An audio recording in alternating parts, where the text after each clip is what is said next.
নমস্কার বন্ধুরা, কেমন আছো তোমরা সবাই? বন্ধুরা, লোহার গায়ে যখন বারবার হাতুড়ির আঘাত পড়ে তখন সেই লোহা যন্ত্রণায় কুঁকড়ে যায় না, বরং সে এক ধারালো তলোয়ারে পরিণত হয়। আমাদের জীবনটাও ঠিক তেমনই। এখানে আরাম আয়েশ তোমাকে ধোঁকা দিতে পারে, বন্ধু বান্ধব তোমাকে মাঝপথে ছেড়ে যেতে পারে, এমনকি তোমার ভাগ্যও তোমার সাথে বেইমানি করতে পারে। কিন্তু একটি জিনিস আছে যা কোনোদিন কারোর সাথে বিশ্বাসঘাতকতা করে না, আর তা হলো তোমার হাড়ভাঙা খাটুনি বা পরিশ্রম। মনে রেখো, ঘামের প্রতিটি ফোঁটা যা আজ তোমার কপাল বেয়ে মাটিতে পড়ছে তা বৃথা যাবে না। ওটা তোমার সাফল্যের রাজপ্রাসাদের এক একটি মজবুত ইঁট তৈরি করছে। বন্ধুরা, আজকের এই জীবন বদলকারী উপস্থাপনাটি একদম শেষ মুহূর্ত পর্যন্ত দেখো, কারণ যারা আজ ক্লান্ত হয়ে ভাবছ আর কতদিন খাটতে হবে, আজকের এই কথাগুলো তাদের ভেতরে এক নতুন প্রাণশক্তির সঞ্চার করবে। মাঝপথে ছেড়ে গেলে হয়তো তুমি সেই গূঢ় রহস্যটি বুঝতে পারবে না যা একজন সাধারণ মানুষকে অসাধারণ বিজয়ী হিসেবে গড়ে তোলে। আজকের এই সময়টুকু কেবল তোমার নিজের জন্য, যেখানে আমরা শিখব কিভাবে প্রতিটি ঘামকে মুক্তয় রূপান্তর করতে হয়। এই কয়েকটা মিনিট তোমার মনের অলসতাকে চিরতরে ধুয়ে মুছে এক লড়াকু মানসিকতার জন্ম দেবে। স্বাগতম আমাদের প্রিয় চ্যানেল এডুভাইব স্টুডিওতে, যেখানে আমরা অলীক ভাগ্যের অপেক্ষায় বসে থাকি না, বরং নিজের হাতের রেখা নিজেই তৈরি করার সাহস যোগাই। শোনো, আজকের বিষয়, পরিশ্রম কখনো ধোঁকা দেয় না। আমরা প্রায়ই অভিযোগ করি, আমি এত পরিশ্রম করলাম, তাও কেন ফল পেলাম না? কিন্তু তুমি কি জানো, প্রকৃতি কোনোদিন কারো পাওনা বাকি রাখে না। তুমি আজ যতটুকু শ্রম দিচ্ছ তার হিসাব ব্রহ্মাণ্ডের খাতায় লেখা হচ্ছে। হয়তো তুমি আজ ফল পাচ্ছ না, কারণ তোমার সাফল্যের বৃক্ষটি অনেক বিশাল হতে চলেছে, আর বিশাল কিছু হতে গেলে একটু বেশি সময় তো দিতেই হয়। পরিশ্রম হলো সেই চাবিকাঠি যা দিয়ে পৃথিবীর সব বন্ধ দরজা খোলা সম্ভব। যারা পরিশ্রমকে আপন করে নিয়েছে, সময় একদিন তাদের পায়ের কাছে এসে লুটিয়ে পড়তে বাধ্য হয়। জীবন কখনো আমাদের জন্য পুষ্পসজ্জা বিছিয়ে রাখে না। মাঝে মাঝে এমন অগ্নিপরীক্ষা সামনে আসে যখন মনে হয় পরিশ্রম করেও বুঝি কোনো লাভ নেই। কিন্তু মনে রেখো, যখন কোনো কৃষক জমিতে বীজ বপন করে, তখন তাকে দিনের পর দিন কড়া রোদে পুড়ে সেই জমির যত্ন নিতে হয়। তখন কোনো ফসল দেখা যায় না, চারদিকে শুধু মাটি আর কাদা থাকে। কিন্তু সেই কৃষক যদি হাল ছেড়ে দিত, তবে কি সোনালি ধানের মুখ দেখা যেত? তোমার পরিশ্রমও ঠিক তেমনই। এটি এখন মাটির নিচে শেকড় ছড়াচ্ছে। যখন সময় আসবে, তখন এমন এক মহিরু হয়ে তুমি দাঁড়াবে যে সারা দুনিয়া তোমার ছায়ায় আশ্রয় নেবে। পরিশ্রম হলো এক বিশ্বস্ত বিনিয়োগ যা তোমাকে কোনোদিন দেউলিয়া হতে দেবে না। তুমি হয়তো ভাবছ, সবাই কত সহজে সব পেয়ে যাচ্ছে, আর আমাকে কেন প্রতিটি ইঞ্চির জন্য লড়াই করতে হচ্ছে? শোনো, সহজে পাওয়া জিনিসের কোনো স্থায়িত্ব থাকে না। ঝড়ে লতাপাতা উড়ে যায়, কিন্তু যে গাছ মাটির গভীর থেকে রসদ সংগ্রহ করে লড়াই করে বড় হয়েছে, সে কোনোদিন মাথা নত করে না। তোমার এই লড়াই তোমাকে এক মজবুত ব্যক্তিত্ব দিচ্ছে। আজ যারা তোমাকে কষ্ট করতে দেখে হাসছে, কাল তারাই তোমার অর্জিত রাজত্ব দেখে দীর্ঘশ্বাস ফেলবে। নিজের সাধ্যের সবটুকু দিয়ে চেষ্টা করো, কারণ মানুষ তোমাকে ধোঁকা দিলেও তোমার অর্জিত জ্ঞান আর শ্রম কোনোদিন বেইমানি করবে না।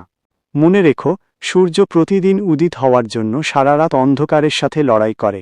তুমি যদি কালকের উজ্জ্বল সকাল দেখতে চাও, তবে আজকের এই অন্ধকার রাতে তোমাকে পরিশ্রমের প্রদীপ জ্বালিয়ে রাখতেই হবে। হোঁচট খেলে মাটির দিকে তাকাও না, আকাশের দিকে তাকাও। কারণ যে যত উঁচুতে ওঠার চেষ্টা করে, তার পায়ের তলায় মাটি তত বেশি কাঁপে। পরিশ্রম কেবল কাজ নয়, এটি হলো নিজের অস্তিত্বকে ঘষেমেজে উজ্জ্বল করার এক শৈল্পিক প্রক্রিয়া। নিজের ওপর বিশ্বাস রাখো, কারণ যে ঘাম ঝরাতে জানে, জয়মাল্য তার গলাতেই শোভা পায়। পরিশ্রম হলো সেই জাদুর কাঠি যা সাধারণকে সম্রাট বানিয়ে দেয়। অনেকে তোমাকে নিয়ে উপহাস করবে, এত খেটে কি হবে? কপালে যা আছে তাই হবে। কিন্তু জেনে রাখো, কপাল বা ভাগ্য কেবল তাদেরই দরজা খোলে যারা দরজায় ক্রমাগত করাঘাত করার ক্ষমতা রাখে। যারা আজ তোমার মেহনত দেখে হাসিঠাট্টা করছে, একদিন তোমার সাফল্যের প্রাসাদের সিঁড়ি মুছতে তাদেরই দেখা যাবে। যারা আজ তোমাকে সময় দিচ্ছে না, একদিন তোমার সাথে একটা সেলফি তোলার জন্য তাদের হাজার মানুষের ভিড়ে দাঁড়িয়ে থাকতে হবে। অন্যের কথায় নিজের গতি কমিয়ে দিও না। মনে রেখো, কয়লা যখন প্রচণ্ড চাপে থাকে, তখনই সে হীরাতে পরিণত হয়। তুমিও এখন সেই চাপের মধ্যে আছো, যাতে তুমি উজ্জ্বল হতে পারো। যখন মনে হবে খুব ক্লান্ত লাগছে, দু চোখ বুজে আসছে ঘুমে, ঠিক সেই মুহূর্তেই একবার নিজের বাবা মায়ের মুখটা মনে করো।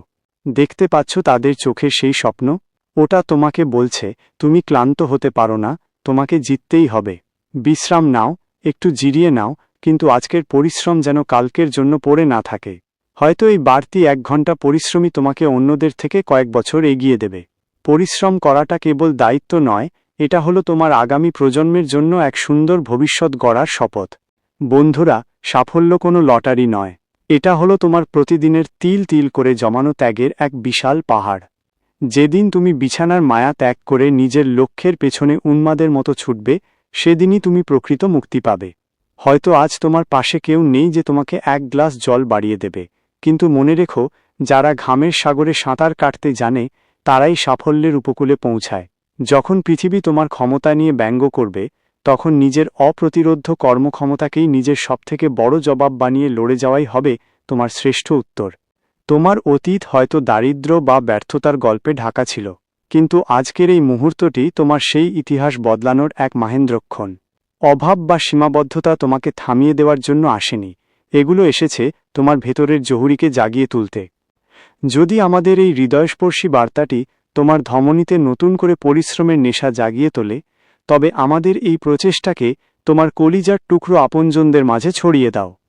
যদি ফেসবুকে আমাদের এই জীবন বদলকারী কথাগুলো দেখে থাকো, তবে আমাদের এডুভাইব পেজটি এখনই ফলো করো এবং শেয়ার করে দাও। আর যদি ইউটিউবে দেখে থাকো, তবে আজই আমাদের প্রিয় চ্যানেল এডুভাইব স্টুডিও সাবস্ক্রাইব করো। কারণ এখানে আমরা কেবল আরামদায়ক জীবনের গল্প শোনাই না, আমরা বলি কিভাবে প্রতিটি ঘামের বিন্দুকে নিজের সাফল্যের শক্ত ভিত বানাতে হয়। মনে রেখো, সময় বয়ে যাচ্ছে, আর প্রতিটি সেকেন্ড তোমাকে মনে করিয়ে দিচ্ছে যে পরিশ্রমের বিকল্প কিছু নেই। অলসতা ছেড়ে আজই কোমর বেঁধে নামো এবং প্রমাণ করো যে তুমি দয়ার পাত্র নও, তুমি লড়াই করে জয়ী হওয়ার যোগ্য। নিজের ওপর বিশ্বাস রাখো, কাজ করে যাও, কারণ তোমার এই অক্লান্ত পরিশ্রমের ফসল কাটার উৎসব এখনও দুনিয়াকে দেখানো বাকি। এডুভাইব স্টুডিও এবং এডুভাইব ফেসবুক পেজের সঙ্গে থাকো, কারণ তোমার সাফল্যের রাজমুকুট তৈরি হওয়ার কাজ এখনও সম্পূর্ণ হওয়া বাকি। বন্ধুরা, এই বিস্তারিত এবং